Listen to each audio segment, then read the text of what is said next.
Des larmes et un rêve olympique parti en fumée, Tessa Worley n'ira pas à Sotchi dans 2 mois pour les Jeux Olympiques. Hier, elle a fait une chute pendant le slalom. Le diagnostic est sans appel, rupture des ligaments croisés antérieurs. C'est le genou droit qui est touché. Worley qui était la grande favorite du géant. C'est ce qui est le plus dur à accepter, c'est qu'au moment où on sent Tessa revenir vraiment dans le coup, une victoire à Saint-Moritz, et puis on la sentait bien aussi en Super G. Donc quelque part, voilà, c'est une grosse déception, c'est un coup dur pour nous ce soir. Tessa Worley qui doit rencontrer aujourd'hui son chirurgien, s'exprimer également dans la foulée pour confirmer notamment son forfait. Nantes, première équipe qualifiée pour les quarts de finale de Coupe de la Ligue, victoire 1-0 des Canaries hier soir face à Auxerre. Ce soir, suite des matchs avec le Paris Saint-Germain qui rencontre sa bête noire Saint-Etienne. Les Verts n'ont pas perdu contre Paris depuis mai 2012. Ils avaient éliminé le Paris Saint-Germain en quart la saison passée, ce qui n'a pas l'air pour autant d'affoler Laurent Blanc. Cette année, le match qu'ils ont fait à Geoffroy Guichard, ils l'ont bien entamé. Donc on ne va pas leur lever ce mérite-là. Mais sincèrement, Paris a été moyen. Ils nous ont posé le problème, mais on ne peut pas dire qu'ils nous ont quand même bousculés d'une manière impressionnante.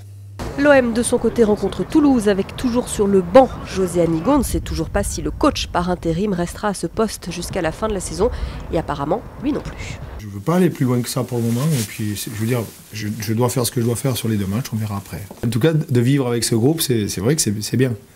Il y a du plaisir à être avec eux, il y a du plaisir à vivre. C'est passionnant parce que c'est difficile et quand c'est difficile, c'est passionnant.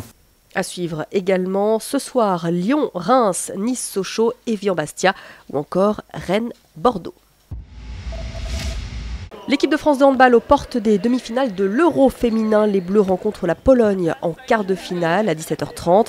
Un vrai test pour une équipe qui a changé de sélectionneur et de visage. Ça va être un vrai test pour nous, pas tant sur le résultat, c'est vraiment sur la manière. Moi, ce qui m'importe sur ce quart de finale, c'est comment on va jouer, comment on va l'aborder et ce qu'on va montrer sur le terrain. Si on le gagne parce qu'on doit le gagner, parce qu'on a montré un meilleur visage qu'elle, bah super, je prends, hein. Je crache pas dessus. Hein.